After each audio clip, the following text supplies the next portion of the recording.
பண்டைய கிரேக்க புராணங்களில் தெய்வங்களும் மனிதர்களும் ஒன்றாக கலந்து வாழ்ந்த காலத்தில் வீரத்திற்கும் விதிக்குமான ஒரு சக்தி வாய்ந்த கதையாக ஒரு மனிதன் வாழ்ந்தான். அவன் பெயர்தான் சார்பீடன். அவன் சாதாரண மனிதன் இல்லை, தேவாதி தேவன் ஜியூஸ் அவர்களின் மகன். எங்கள் நண்பன் சக்கரவர்த்தி சார்பீடான் பற்றி பதிவிட சொல்லி கேட்டிருந்தார். அவருக்காகவும் மற்றைய நண்பர்களுக்காகவும் இந்த பதிவை வெளியிட்டுள்ளேன். இப்போது இந்த கதையை தெளிவாக பார்ப்போம். சூஸின் மகனாக பிறந்தாலும் சர்பிடோனின் வாழ்க்கை எளிதாக அமையவில்லை. அவன் தாய் லாவுடமியா ஒரு சாதாரண அரச குலத்தை சேர்ந்த பெண். ஆனால் அவன் தந்தையோ தெய்வங்களுக்கு எல்லாம் தெய்வம். இதன் காரணத்தாலேயே அவன் பிறக்கும் பொழுது ஒரு டெமி காட்டாக பிறந்தான். அதாவது பாதி மனிதன் பாதி தெய்வ அம்சங்களுடன் பிறந்தான். சிறு வயதிலிருந்தே அறிவும் ஆற்றலும் நிறைந்த திறமையுடைய வீரனாக வளர்க்கப்பட்டான். காலங்கள் கடந்த பிறகு தன்னுடைய சொந்த நாடான லிசியா நாட்டின் மன்னனாக பதவியேற்று நல்லாட்சி செய்தான். அன்றைய காலப்பகுதியில் அவனுடைய புகழ் கிரேக்கம் எங்கும் பரவியிருந்தது. இந்த கதையை தெளிவாக பார்க்கும் முன் ஒரு சிறிய விளக்கத்தை கூற விரும்புகிறேன். கிரேக்க புராணங்களில் ஜியூஸ் தெய்வமாக இருந்தாலும் மனித பெண்களுடன் இணைந்து பல குழந்தைகளை பெற்றார். அவற்றில் சார்பிடான் என்ற பெயரில் இருவர் இருந்திருக்கலாம் என்று வரலாற்று ஆய்வாளர்கள் கூறுகின்றார்கள். இதற்கான முக்கிய காரணம் பழமையான ஒரு புராண குறிப்பின்படி சர்பிடோன் என்பது ஜியூஸ் மற்றும் யூரோப்பா ஆகியோரின் மகனாக குறிப்பிடப்படுகிறார். அதன்படி அவர் மீனோஸ் மற்றும் ரடமந்தஸ் ஆகியோரின் சகோதரனாக கிரீட் தீவில் வளர்ந்தார். பின்னர் மீனோஸுடன் ஏற்பட்ட அதிகார மோதலின் காரணமாக அங்கிருந்து வெளியேறி லைசியா நாட்டிற்கு சென்று அங்கு மன்னராக ஆட்சி செய்தார் என்று புராணங்கள் கூறுகின்றன. ஆனால் நாம் இப்போது பார்க்க போகும் சர்பிடோன் ஜியூஸ் மற்றும் லாவுடாமியா என்ற இளவரசியின் மகனாக பிறந்தவர். அவர்தான் ட்ரோஜன் போரில் கலந்து கொண்ட ஒரு வீர மன்னனாகவும் அறியப்படுகிறார். இதனால் பலருக்கு ஒரு குழப்பம் உருவாகும். இந்த இரு சர்பிடோன்களும் ஒரே நபரா அல்லது வேறு வேறு நபர்களா என்று. இதை எளிதாகச் சொன்னால், மீனோஸ் அவர்களின் சகோதரனாக கூறப்படும் சர்பிடோன் ட்ரோஜன் போருக்கு முன் வாழ்ந்தவராக இருக்கலாம். ஆனால் நாம் இன்று பார்க்க போகும் சர்பிடோன் அதற்கு பின்னர் வந்தவராக கருதப்படுகிறார். மேலும் கிரேக்க புராண கதைகள் அனைத்தும் ஒரே எழுத்தாளரால் எழுதப்பட்டவை அல்ல. பல கவிஞர்களும் வரலாற்று கதையாசிரியர்களும் அவற்றை தொகுத்து கூறினார்கள். குறிப்பாக ஹோமர் என்பவரின் காவியங்களில் வரும் சர்பிடோனின் கதையையே நாம் இப்போது பார்க்கப் போகிறோம். இப்போது அந்த சர்பிடோனின் கதையை தெளிவாக பார்ப்போம். சர்பிடோனின் வாழ்க்கை அமைதியாக சென்று கொண்டிருந்த காலத்தில்தான் உலகையே அதிர வைத்த ட்ரோஜன் வார் வெடித்தது. இது ஒரு சாதாரண போர் அல்ல. ட்ரோஜன் இளவரசன் பரிஸ் ஸ்பார்டாவின் அரசி ஹெலனை அழைத்துச் சென்றதன் காரணமாக கிரேக்க அரசர்கள் அனைவரும் ஒன்றிணைந்து ட்ரோஜனை எதிர்த்து போருக்கு திரண்டார்கள்.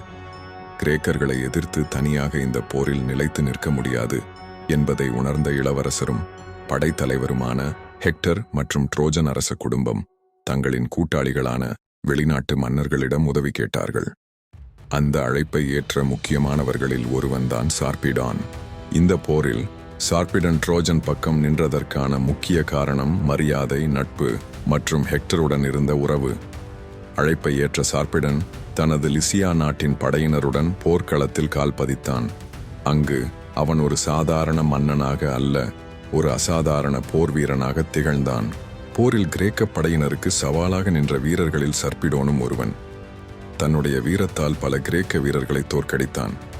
என்னதான் சூஸின் மகனாக இருந்தாலும் ட்ரோஜன் போரில் சர்பிடோனுக்கு சூஸ் நேரடியாக உதவி செய்யவில்லை. இருந்தாலும் தன்னுடைய வீரத்தாலும் திறமையாலும் அவன் எதிரிகளை சமாளித்துக் கொண்டிருந்தான். அப்படி இருக்கையில் ஒரு நாள் போரின் இடைவேளையில் கூடாரத்தில் ஓய்வு எடுத்துக் கொண்டிருந்த போது அவனுடைய நெருங்கிய நண்பரும் லிசியா படையின் தலைவருமான கிளவுகஸுடன் அவன் உரையாடினான். அப்போது சர்பிடோன் கூறிய வார்த்தைகள் மிகவும் ஆழமானவை. நாம் மன்னர்கள் என்பதற்காக மக்கள் நமக்கு மரியாதையும் சிறந்த உணவும் உயர்ந்த இடமும் அளிக்கிறார்கள். அதற்கு பதிலாக நாமே முன்னிலையில் நின்று போராட வேண்டும். அப்போதுதான் அவர்கள் அளிக்கும் மரியாதைக்கு உண்மையான அர்த்தம் இருக்கும். இது ஒரு சாதாரண மன்னனின் வார்த்தைகள் அல்ல, தனது மக்களின் நம்பிக்கையை மதிக்கும் ஒரு உண்மையான அரசனின் எண்ணம்.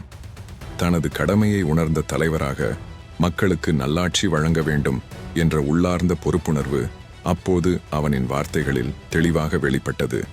இப்படி இருக்கையில் போரின் நிலை மிகவும் தீவிரமடையத் தொடங்கியது. அந்த நேரத்தில் அகிலீஸ் போரிலிருந்து விலகியதால் கிரேக்க படைகள் மெதுவாக பலவீனமடையத் தொடங்கியது. இதை பயன்படுத்தி ட்ரோஜன் படைகள் முன்னேறின. ஆனால் அக்கிலீஸின் நெருங்கிய தோழனான பட்ரோக்ளஸ் யாரும் எதிர்பார்க்காத வகையில் தனது நண்பனின் கவசத்தை அணிந்து போர்க்களத்துக்குள் நுழைந்தான். அவன் வருகை போரின் நிலையை முற்றிலும் மாற்றியது. அந்த தருணத்தில் விதி சார்பிடான் மற்றும் பட்ராக்ளஸ் ஆகியோரை நேருக்கு நேர் நிறுத்தியது. இருவரும் மாபெரும் வீரர்கள் என்பதில் சந்தேகமே இல்லை. அக்கிலீஸின் கவசத்தை அணிந்து வந்திருப்பது பார்த்தக்ளாஸ் என்று அறிந்த சர்பிடோன் தன்னுடைய முழு வலிமையுடன் அவனுடன் போராடினான். இருவருக்கும் இடையிலான யுத்தம் கடுமையாக நீண்டது. அதேவேளை ஒலிம்பஸ் மலையின் உச்சியில் இருந்து இவற்றையெல்லாம் கவனித்துக் கொண்டிருந்தார் மின்னல்களின் தெய்வமான ஜியூஸ். உலகை ஆளும் தெய்வமாக இருந்தாலும் அந்த நொடியில் அவர் ஒரு சாதாரண தந்தையாகவே இருந்தார். தனது மகன் மரணத்தின் அருகில் இருப்பதை பார்த்து அவனை காப்பாற்ற வேண்டும் என்ற எண்ணத்தில் துடித்தார். இதை கவனித்துக் கொண்டிருந்த ஹேரா சூஸை தடுத்தாள். நீ சர்பிடோனை காப்பாற்றினால் பிற தெய்வங்களும் தங்கள் பிள்ளைகளை காப்பாற்ற முயற்சிப்பார்கள். அப்பொழுது விதியின் சமநிலை சிதைந்துவிடும் என்று அவள் எச்சரித்தாள்.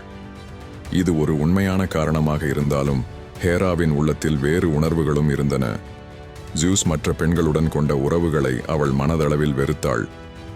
அப்பாவி பெண்களை அடைய நினைத்த சூஸை அவள் தட்டி கேட்காமல் அவர் மூலம் பிறந்த குழந்தைகள் மீது தன் கோபத்தை காட்டினாள். இதுவும் அவள் சூஸை தடுக்க ஒரு காரணமாக இருந்தது.